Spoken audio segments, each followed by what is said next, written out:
మేమందరం కూడా వచ్చాం.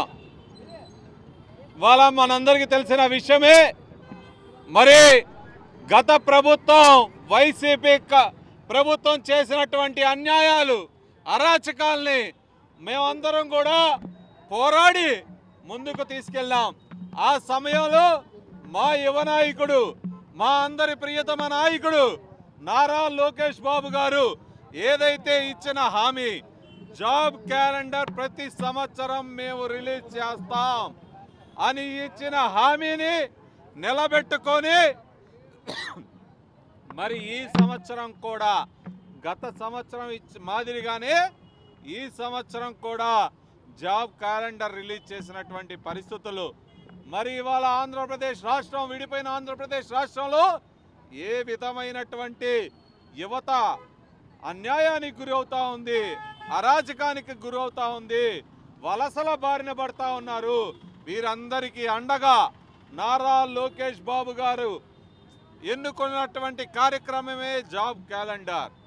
ఈ జాబ్ క్యాలెండర్ని రిలీజ్ చేసి ఇప్పుడు కూటమి ప్రభుత్వం వచ్చినప్పటికీ నుంచి ఇప్పటికి 30,000 మంది ఉద్యోగస్తులకి నియమించే విధంగా కూటమి ప్రభుత్వం పాటుపడింది.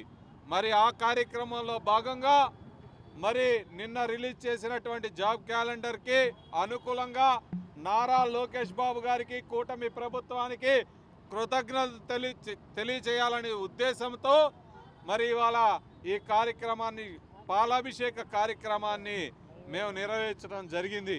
నిరుద్యోగ యువతతో కలిసి మరి ఈ కార్యక్రమంలో పాల్గొన్నందుకు నేను చాలా హ్యాపీగా ఫీల్ అవుతున్నానని చెప్పి కూడా మీకు తెలియజేసుకుంటూ సెలవు తీసుకుంటా ఉన్నా. మరి యువగళం పాదయాత్రలో